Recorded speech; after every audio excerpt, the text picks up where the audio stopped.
Oh me, OD. Yo, what's going on? It's someone that's no one, and welcome back to today's report. Today's report is coming from FryingPan off Earwood. When this happened, 2007. The drugs used, nutmeg, caffeine, and nicotine, at a dose of normally 30 grams, with 40 grams being the estimate for the overdose. The route of administration, orally, gender, male, weight, 205 pounds, age, 20, height, 6'1", prior experience includes cannabis, and the setting, normally at home, but his overdose happened at a camp where he works at. So here we are with some more nutmeg, which I feel like it's been way too long since we've covered this. This substance itself is just very interesting in its experience and the history behind it, and the fact that it is a very common kitchen spice. Nutmeg is technically considered a deliriant-like substance, but some claim that this will only happen in very high doses or combined with a psychoactive like cannabis.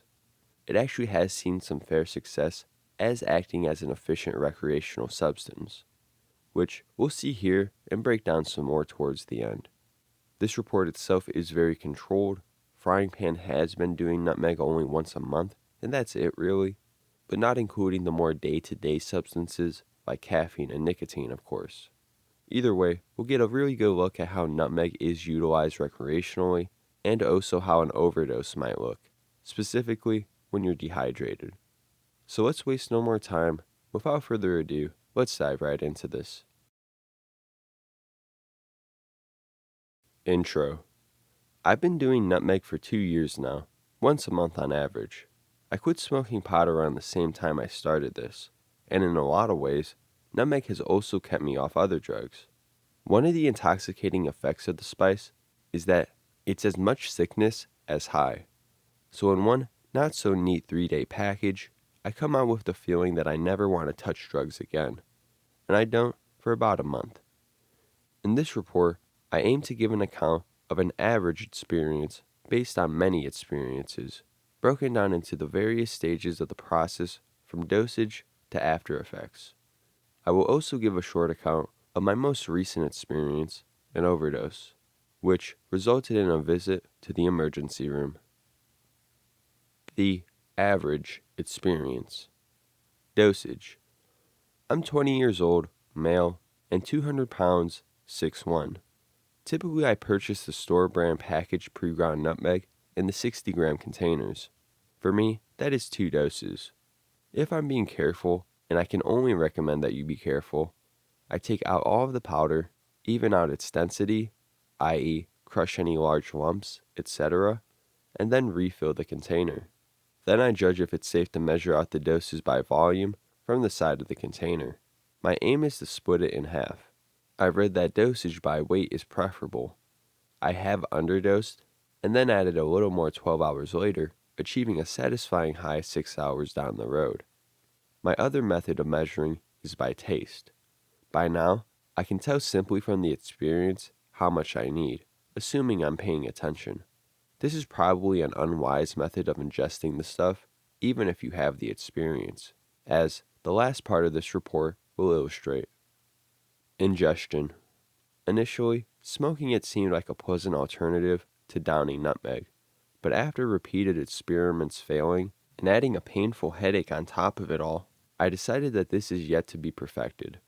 Extracting the oil into food has good effects, but is time-consuming and does not in any way diminish the flavor or smell. Smoking the oil by dipping plant material into it seems to have no noticeable effect. I would not hold on to this statement too strongly, as I have only done this once. I have attempted to extract nutmeg into crystal form, but didn't get much other than some flakes, which I didn't even ingest. My single experiment was something of a failure. What is left, of course, is the simple and time-proven method of simply drinking it down. Orange juice is a favorite, but it can be done a number of ways. The powder is tightly packed and can cover a great area of my throat and internal organs relative to its small volume. In addition to this, nutmeg is extremely absorbent. When it hits my mouth or throat, it immediately coats it, and the experience is one of being sucked out of all moisture. The smell is strong, and to the uninitiated, may be unpleasant. To be honest, I'm still not used to it. The natural solution to these ingestion problems is quick gulps and plenty of liquids. Timing and preparation. It is good to keep in mind that nutmeg induces constipation and dehydration. Milk, Gatorade, water in large amounts, pre-measured portions of food so as not to overeat when the munchies march into town, and a little bit of coffee in the morning will stimulate proper hydration and bowel movement. I carry water on me and sip it throughout the day. I'm constantly urinating, so I make sure to do this outdoors or near a bathroom. Nutmeg will keep me in an altered state, ranging from tired and relaxed, slightly sedated, to utterly out of reality completely, engrossed by internal feelings on every possible subject in the universe, all at once, for a period of more than 48 hours, sometimes up to 72 hours. Hence, the best time to do it is when on vacation, on a long weekend, or at a mindless job, of course, without operating machinery of any kind, where you only need to focus on one thing at a time. The times listed here are not necessarily standard, but are my own. The high. The onset is slow, so the best time to take nutmeg is early in the morning. That way, I can catch the full panorama. The other method is to take it late at night and wake up very tired and stoned. I prefer the first method. I typically peak around 12 hours into it, can feel it strong at around 8 hours into it, should be feeling some sort of apprehension or minor effects around 5 hours into it, and should have a bump of a pre-high, high energy experience around 30 minutes to an hour into it. During and after the peak, concentration and memory will be shot to hell. During the 5 to 8 hour mark is the most mentally productive time. The mind is fertile with associations, and oftentimes I find myself writing for hours ceaselessly on any topic, fictional or not, without significant impact on memory. The 8 to 16 hour mark is a different stage of the high, where I'm most heavily dissociated from reality and can cycle in and out of dream states by will. 10 minutes in. It takes around 10 minutes to ingest 30 grams of spice. I can feel that nutmeg is more than a kitchen spice the moment it hits the membranes of my mouth. There's something intoxicating in its very smell. It may be a placebo effect, but even with the very first taste of nutmeg, I start to feel slightly altered. 30 minutes in. I start to feel happy and energetic, and highly social and talkative. 1 hour, 15 minutes in. I typically lose whatever it was that made me so social before this. Now I feel nothing except the vague feeling that I am not exactly baseline, along with whatever was bothering me before this. 4 hours in. For the past 4 hours, I have been ingesting liquids and urinating consistently. I often like to sit down and write a couple of paragraphs on some topics, just so I have something on my mind to return to later. By this time, the nutmeg burps are a common occurrence, and my eyes are starting to get a little heavy. This is a good time for a walk or something to take the edge off the anticipation. 5 hours in. My mind is a hurricane of sticky thoughts. Every thought can lead to a multiplex of other thoughts, all of them highly visual and significant, and if I can just write it all down, I would be able to unfold the mystery that is me. A quote from June 17th, 2006, at around the same time. I typically start experiencing a productive nervous tension around this time. I also tend to become completely absorbed in whatever I am writing or doing. This is the onset of the high, and so far, it doesn't come with a buzz, but the mental effects are substantial. Eyes are starting to dry. Music is more appealing in a purely sensual way. 6 hours in. Eyes are heavy, typically pink and drying. The mouth is dry. I keep hydrating, and I eat something that I have prepared. I am buzzed, and my mind is playful and active. 8 hours in. The mental trippiness that came on so playfully is by now thickly covered with a sedative feeling, but still increasing. The trip is now a slog. The sedation has been steadily increasing since 5 hours in. 10 hours in. Supremely sedated, supremely high, and highly eroticized. All creative work is largely out of the window by now. I like to eat something around this time as well. I have kept hydrated throughout the whole time, and am urinating profusely. The urine is very light, but it seems to be slightly oily from the nutmeg. 12 hours in. The mind is completely gone in any normal sense. One may think that this is horrible, and that it's another sign of how pointless drugs are. I sometimes bring a tape recorder with me, lie down on a hard surface so I don't fall asleep, close my eyes, and start talking about whatever. I notice that despite the fact that I am awake, I am not really awake. I am in between the dream world and the waking world, and on top of that, I am stoned. I describe what is happening in my fantasies and memories. At the very least, I'll come up with some bizarre starting points for short stories. 16 hours, 10 minutes in. It is a good idea to fall asleep eventually. 24 hours in. I have awoken, barely. I am completely relaxed, breathe with joy, and feel completely sedated. This is like Vicodin, but over the counter. My mind works and is playful, although probably at about 90%. And my emotions are simpler, less guarded, and in every way, I am more honest. I need to urinate badly. I need to hydrate worse, as I have been unable to do so while sleeping. I inhale cigarettes a bit too much. The effects last for another 24 to 48 hours, decreasing very slowly. 48 hours in. The next day is even more relaxed, and furthermore, the bulk of the unpleasant effects are gone. I can basically go to work and be responsible. The OD. This happened 4 days ago. June 11th, 2007. I live in a camp in California. It's a sort of work program for troubled youths, and in my case, comes with a bed, a closet for personal belongings, and food. Our camp is a 2-hour walk away from any civilization, so the night before, on the 10th of June, I walked for about 8 hours back and forth between camp and town. During the last such trip, I bought the usual 60-gram container from a local grocery store. I'd done their stuff only twice before, and it was strong. The first dose after a month's break is always strong. The second dose is much easier. I was dosing in the dark outside of camp, since I didn't want to explain all this to my roommates and get fired later when I get snitched out. So in the dark, I keep pouring the stuff into the cap that comes with the bottle and dosing off that. Typically 4 full caps will do it. Unfortunately, the nutmeg was bunched together, and I consumed more than I banked for, like an idiot. I didn't really pay attention to how much I was putting in there either. I was in a rush because it was late at night, and I wanted to wake up early and go to town the next morning to catch the internet at the library on my laptop. I drink about half a gallon of cold water before I go to sleep. I've been taking caffeine pills and smoking cigarettes all day. I did not properly hydrate. The next morning, I am woken up at 5:30 by a fire alarm, and am forced to march out of the bed to the assigned area where we are to meet and line up. As I get up, I realize that I am in no condition to walk and am real dizzy. My skin is yellowish and horribly pale, by the descriptions of my friends. I arrive at the location where we are to line up. I can barely stand.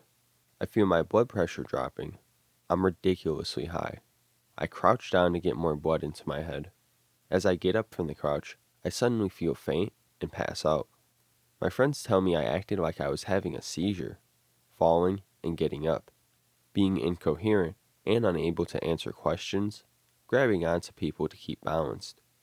I have completely blacked out, and only to come to as 2 people drag me out of the group area towards the office parking lot where the ambulance is to come. As my consciousness resurfaces, my high resurfaces as well. I comment on how much better I'm feeling and tell them to let me go to sleep and how I would feel better, etc., but they keep dragging me to the bench where I'm supposed to sit and wait for the ambulance. I've hit my head repeatedly against the concrete. The one guy seemed confused and unsure as to what is happening with me, and the other dude is telling him that he thinks he knows what's wrong with me and shakes his head. He thinks I've had way too much to drink, and in his mind, thinks that this is my last day at the job. I'm thinking about keeping conscious, panicking about the cost of the ambulance, exalting God through the intense high, which reminds me of Him, and laughing inwardly, thinking that the hospital will never detect the nutmeg in my system. I am strapped down to a bed, and my neck is put in a brace, the assumption being that something might have happened to my head and neck. No one seems to suspect that I'm under the influence of anything. I don't tell them anything. They don't ask. They just ask me how I am feeling, and I tell them that I'm faint and dehydrated and that I think my blood pressure dropped. They agree and are happy that there is no concussion or damage to the head. I am too. On the way to the hospital, they put me on an IV, and the bumpy road makes them stab my hand many more times than necessary. When I get to the hospital, I can't help but grin at the nurse who was putting sticky pads on my chest and hips for the EKG that they were about to do. They put me on a saline drip and monitor my heart. A nice old lady helps me with food and water, and I gladly consume 2 glasses of water with a delicious sandwich. I think to myself that this trip to the hospital is like a nice vacation from the ordinary. I'm still way too stoned to be worried about anything. I come out 2 hours later and am largely rehydrated, get back to camp, and go to sleep for the rest of the day. The next day, I sign some paperwork that makes the whole thing covered by workers' compensation, simply by virtue of it having happened on camp. My urine test reveals no drugs. Today, I rethink the whole thing and regret it. I'm getting more tests to check if I might not be prone to seizures.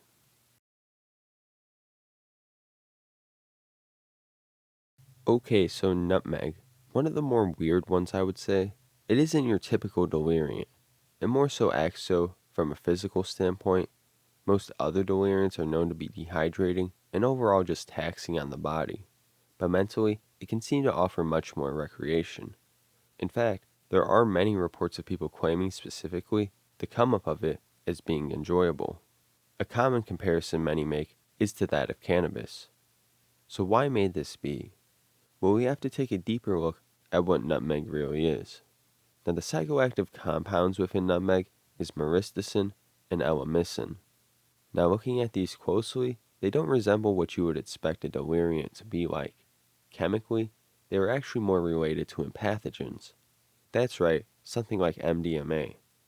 Alexander Shulgin did theorize that myristicin may potentially convert into the empathogen MMDA, and it has been found that it can be converted to MMDMA through chemical synthesis. Myristicin is precursors of those substances, so it only makes sense. And elemicin is actually a precursor of mescaline. Now, I don't think it actually converts to an empathogenic amphetamine, because then it would most likely show up in a drug test. Still, we don't know the extent to how much that plays a role in the experience, but I see how it may take part in the come up. But this may explain why FryingPan had that bout of productivity early on. And I think you can get an idea already that just from the makeup of this, that nutmeg is really in a playing field of its own. Beyond this, nutmeg has shown to have impact on cannabinoid receptors, which this probably explains the stone feeling many people report. It is thought to be an anticholinergic too. This is what would be responsible for the delirious and physical effects, which can be very serious actually. Something that stands out is that myristicin itself has shown to be cytotoxic. In other words, it leads to cell death prematurely. If you know the effects from other deliriants, a lot of those can be present, such as tachycardia, nausea, blacking out, drowsiness, disorientation, motor loss control, and so on. Like I said earlier though, given a cautious dose, this can be better avoided. Then the other thing I want to mention too is that nutmeg has shown to be a slight MAOI, a class we haven't dug deep into yet, but to keep it simple, they work to help with depression. This of course could play a role in the overall experience, especially considering one's outlook on it. But I do think this is important to mention for those taking an MAOI already or an SSRI, as, if combined, they could have some serious health complications, potentially death. But let's bring up a couple past nutmeg reports and see how they compare to today's report. So the last report on nutmeg was The Nutmeg Chronicles by Johnny Appleseed. Johnny detailed 3 experiences, the doses at 15 grams, 18 grams, then 25 grams. Now the first 2 experiences did seem to offer some form of confusion and disorientation, but Johnny reports a good time for the most part. The first time, him and his buddy end up with a variety of enjoyable hallucinations as they listen to Tool throughout the night while sucking on ice cubes. The second time, they decided to see Transformers when it came out. Again, Johnny had pretty bad dry mouth and was somewhat nervous, but was for the most part able to maintain himself while seeing the movie, and he noted that the graphics and visuals of the movie were unbelievable. Come around to 25 grams, closer to what FryingPan did, which I should note is considered somewhat heavy, and it is hard to dose very accurately given that the amount of myristicin and elemicin can vary per batch, but Johnny did combine this with alcohol, which seemed to be a bad move, as he ended up in a very discomforting physical state that led to vomiting, strong anxiety, motor loss control, and a heavy sedation.